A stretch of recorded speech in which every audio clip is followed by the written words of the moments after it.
Sir Suresh గారు చెప్పండి sir. ఇది మనం మాట్లాడుతున్నప్పుడు అయోధ్య గురించి మాట్లాడుతున్నాం, లార్డ్ రామ్ గురించి మాట్లాడుతున్నాం, రామ్ లల్లా గురించి మాట్లాడుతున్నప్పుడు మనం మోదీ గారు ఒక రూట్ తీసుకున్నారు. మనం చూసాం, అది నార్త్ నుంచి మొదలై లేపాక్షికి వచ్చిన తర్వాత అక్కడి నుంచి త్రిశూర్ వెళ్ళారు. త్రిశూర్లో గురువాయూర్కి వెళ్ళారు. అఫ్కోర్స్ గురువాయూర్ శ్రీకృష్ణ టెంపుల్, ఆయన మెయిన్లీ సురేష్ గోపి కూతురు పెళ్లికి వెళ్ళారు. కానీ దాని తర్వాత మా ఇంటి దగ్గరే, మా ఇంటి నుంచి ఒక 8 కిలోమీటర్ల దూరం ఉన్న శ్రీరామస్వామి టెంపుల్కి వెళ్ళారు. త్రిప్రయాగ్ చాలా ఫేమస్, చాలా పాత టెంపుల్ అది. ఎందుకు వెళ్ళారంటే మళ్ళీ అక్కడ దానికి ఒక స్టోరీ ఉంది. ఎందుకంటే ఒక్కొక్క ప్లేస్లో ఆ విగ్రహానికి ఒక్కొక్క రూపం.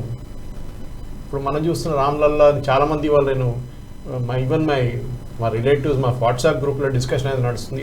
కొంచెం చబ్బిగా ఉన్నాడు అంటే ఒక చిన్న అబ్బాయి ఎట్లా ఉంటాడని చెప్పి, అబ్బాయే కదా, 5 సంవత్సరాల అబ్బాయి. ఎందుకంటే నేను విన్నాను ఎక్కడో రామాయణంలో సీత దగ్గర అడుగుతారంట, హనుమంత్ దగ్గర ఎవరో అడుగుతారు రాముడి హైట్ ఏంటని అడిగితే 8 ఫీట్లు అంటారంట.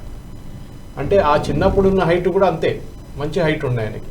కానీ నేను ఇక్కడ కాకుండా, ఎందుకంటే నేను మర్చిపోయిన పిక్చర్స్ కూడా షేర్ చేశాను మేము పీసీఆర్తోని.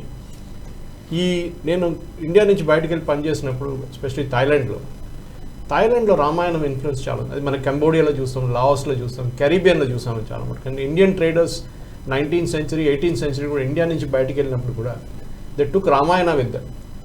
మీరు అక్కడ మిగతా ఏ ఇండియన్ ఎపిక్ చూడరు, ఎక్కువ రామాయణ డ్యాన్సులు చూస్తారు. అది కంబోడియాలో ఉండొచ్చు, లాఓస్లో ఉండొచ్చు, ఈవెన్ థాయిలాండ్లో ఉంది. నేను థాయిలాండ్ నుంచి లాఓస్ బార్డర్ కూడా ట్రావెల్ అయ్యాను. అక్కడ right the border with Laos, Cambodia border, common border లాగా ఉంటుంది వాళ్ళకి. వాళ్ళ దగ్గర in fact the present king of Thailand is Rama the 10th. అంటే వాళ్ళ లైనేజ్ రాముడి నుంచి, దట్ కింగ్ రామా నుంచి తీసుకొస్తున్నారు. Present king is 10th king in the Rama lineage. వాళ్ళ పాత క్యాపిటల్ అయోధ్య, నేను అక్కడ తీసుకున్న పిక్చర్స్ కూడా షేర్ చేశాను. అయోధ్య అని క్యాపిటల్ బ్యాంకాక్ నుంచి 100 కిలోమీటర్ దూరం ఉంది.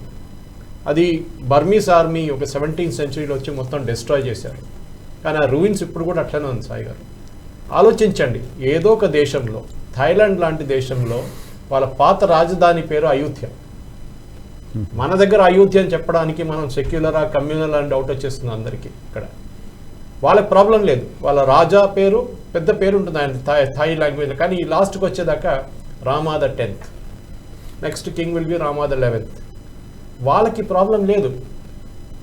సువర్ణభూమి ఎయిర్పోర్ట్ నడిమిట్లో, మీరు బ్యాంకాక్ సువర్ణభూమి ఎయిర్పోర్ట్కి వెళ్తే చాలా పెద్ద ఎయిర్పోర్ట్, నడిమిట్లో పెద్దగా సముద్రం అంతా ఒక ఫ్లోట్ ఉంది ఒకటి, సూపర్ చూడడానికి. అది అక్కడ నిలబడి మీరు కావాలంటే గంట సేపు దాన్ని అడ్మైర్ చేయొచ్చు. హనుమంతుడు ఉన్నాడు బయట, గరుడ ఇస్ దేర్, అందరు ఉన్నారు. థాయిలాండ్లో మీరు బ్యాంకాక్లో ఎక్కడ తిరిగినా కానీ, ఈవెన్ వాట్ అరుణ్ అని చెప్పి వాళ్ళ ఫేమస్ టెంపుల్ ఒకటి ఉంది, అది రివర్ ఫ్రంట్లో. వాట్ అరుణ్ అంటే వాళ్ళ టెంపుల్ పేరు. వాట్ అరుణ్ అంటే అరుణ, ఎర్లీ మార్నింగ్ సన్ బట్టి వాట్ అరుణ్ అనే హిందూ టెంపుల్, థాయ్ స్టైల్లో. ఎక్కడైనా కనెక్షన్ ఉంటుంది. అంటే lord Ram head become a very good export potential ఇండియాకి కల్చరల్. ఎందుకంటే మన దగ్గర నుంచి 17th to 18th century ఇక్కడ నుంచి చాలామంది స్పైసెస్ ట్రేడ్కి వెళ్ళారు ఇక్కడ నుంచి. నార్త్ అంటే 3 వైపుల నుంచి వెళ్ళారు. ఒకవైపు ఏమో గుజరాత్ వైపు నుంచి, they went all the way around and get to the east, far east. Punjab మిగతా రాజ్యాలు, అంటే అప్పుడు పంజాబ్ అని లేదు కానీ whatever was there in that north west province, వాళ్ళందరూ టిబెట్ వైపు నుంచి దే వెంట్ టువర్డ్స్ చైనా. అది కాకుండా from the coast of Tamil Nadu వాళ్ళు కంబోడియా వైపు వెళ్ళారు. దానికోసం మనం అంకోర్ వాట్ చూస్తాము.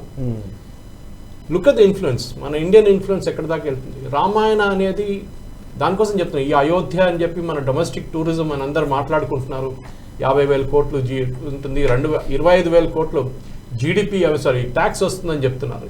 ఐ మీన్ ఉత్తరప్రదేశ్ గవర్నమెంట్కి ఫస్ట్ ఇయర్లో ట్యాక్స్, మిగతా రెవెన్యూ కాదు. సో అట్లాంటి పరిస్థితుల్లో మన ఎమోషనల్గా మన కనెక్ట్ అవుతున్నాం. ఇవాళ కూడా టెలికాస్ట్ చూస్తున్నాం. నేను కూడా ఆఫీస్కి వెళ్ళకుండా నేను ఇంట్లో కూర్చొని చూశాను. చాలామంది ఫోన్ చేసి మీటింగ్లు ఉందంటే నేను చెప్పాను మీటింగ్ లేదు, ఏం లేదు, ఇవాళ రాని, వాళ్ళ ప్రయారిటీస్ అందరూ అట్లాగే ఉన్నారు. Lord Ram with the priority, మీరు ఏమైనా చేసుకోండి. దాంతో డిబేట్కి ఇక్కడ వచ్చాను నేను. So my point of is the Indian export. మన దగ్గర ఉన్న ఎక్స్పోర్ట్స్లో ఇది religious connotation is also big export. అది మనం గుర్తుపెట్టుకోవాలి ఎప్పుడు. ఓకే. సో ఈ రిలీజియస్ కాన్నిటేషన్లో మన రీచ్ అవుట్ అవుతున్నప్పుడు అయోధ్య విల్ బికమ్ కనెక్టెడ్. చూసుకోండి సాయి గారు, ఢిల్లీ కన్నా ఎక్కువ బహుశా next busiest airport in that northern reason will be Bodh Gaya. Already చాలా బిజీ ఎయిర్పోర్ట్. అది కాకుండా ఇప్పుడు ఇది కూడా అయోధ్య కూడా also it will become a very big tourist destination.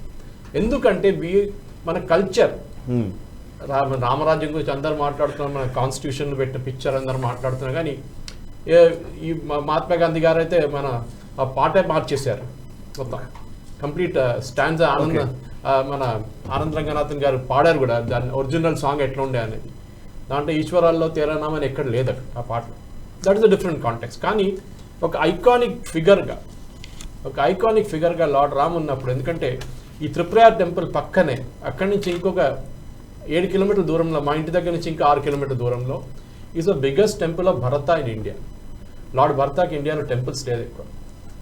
ఆయన రాముడు వనవాసానికి వెళ్ళినప్పుడు వెయిట్ చేస్తున్నారు, గోడ మీద కూర్చొని వెయిట్ చేస్తున్నారంటే ఎప్పుడు వస్తాడో అన్న అని చెప్పేసి. ఆ పరిస్థితుల్లో ఆలోచించండి, that was the biggest temple at one time in terms of land holdings. 75,000 హెక్టార్లు ఉన్నాయి. So connection. దాని పక్కన శత్రుఘ్న, వీళ్ళ నాలంబలం అంటారు మొత్తం ఆ ఫ్యామిలీ. లక్ష్మణ టెంపుల్ దాని పక్కన నెక్స్ట్ 5 కిలోమీటర్ల దూరంలో. ఈ 4 టెంపుల్ ఒకటే రోజులో కవర్ చేయాలని ఒక మలయాళంలో ఒక మంత్ ఉంటుంది. ఆ మంత్లో అందరూ వచ్చి ఈ 4 టెంపుల్స్ ఒక రోజులో కవర్ చేయాలని చెప్పేసి. అది చాలా బిలీఫ్ అక్కడ, చాలా స్ట్రాంగ్ రిలీజియస్ బిలీఫ్. సో ఈ టూరిజం అనేది కూడా బియాండ్ జస్ట్ లార్డ్ రామ్. ఇప్పుడైతే ప్రాణప్రతిష్ఠ అయిపోయింది, ఇక క్రౌడ్ మూవ్మెంట్ మొదలవుతుంది, కానీ కల్చరల్ రివైవలిజం అని చెప్తాం మనం ఇప్పుడు. అది కేదార్నాథ్ నుంచి మొదలై కాశీ విశ్వనాథ్ దానికి వచ్చి ఉజ్జయిన్ మహాకాల్కి వెళ్ళి అక్కడి నుంచి ఇప్పుడు రామ్ జన్మభూమికి వచ్చింది. ఇవాళ నేను డ్రైవ్ చేసి వస్తున్నప్పుడు కూడా ఒక స్వామీజీ మాట్లాడుతున్నారు రామ్ జన్మభూమి ఫంక్షన్లో. శివాజీ మహారాజ్ని కంపేర్ చేశారు మోదీ గారితో. ఆయన ఫస్ట్ మాట్లాడిన స్వామి గారు, అని పేరు నాకు గుర్తులేదు. ఆయన మాట్లాడి ఏం చెప్పారంటే, శివాజీ మహారాజ్ శ్రీశైలంకి వచ్చని అక్కడ వచ్చి ఆయన he was meditating and suddenly decide నేను ఇక్కడే ఉండిపోతాను, నేను తిరిగి మరాఠా సైడ్కి వెళ్ళానని చెప్పేసి. సో ఆయన తోడు వచ్చిన అందరూ పరేషాన్ అయిపోయినారు, ఈయన రాకుంటే మళ్ళీ ఇక్కడ ముఘల్స్ అయితే పక్కన కూర్చున్నారు, ఏం చేయాలని చెప్పేసి. లాస్ట్ ఆయన పర్సువేడ్ చేశారంట. రాముడు చేశారు కరెక్టే, ఆయన చేసిన వనవాసం అంతా కరెక్టే, కానీ మీకు ఒక బాధ్యత ఒకటి ఉంది. ఒక రామరాజ్యం మీకు చూసుకోవాలంటే మీరు మీ కింగ్డమ్ని మీరు డిఫెండ్ చేయాల్సిందని చెప్పేసి శ్రీశైలం నుంచి శివాజీ గారిని పర్సువేడ్ చేసి మళ్ళీ మరాఠా ఎంపైర్ వైపు తీసుకెళ్లారు. ఈ కథలంతా మన పిల్లలకు చెప్పాల్సింది సాయి గారు. ఎందుకంటే మనం చూస్తున్నారు, శాంతను రాసిన బుక్స్ కూడా ఉన్నాయి. మన స్టూడియోకి వచ్చి మాట్లాడారు శాంతను గారు కూడా. అట్లాంటి చాలా మటుకు ఇప్పుడున్న పిల్లలకి రామాయణం ఏంటని చెప్పి మనకే తెలియదు ఎక్కువ చాలా. కానీ మీరు థాయిలాండ్కి వెళ్తే కానీ, లాఓస్కి వెళ్తే కానీ అక్కడ రామాయణం ఎక్కువ చెప్తారు ఇక్కడికి ఉన్న రామాయణం కన్నా. They are not apologetic about it. అది చాలా క్లియర్. Yes sir.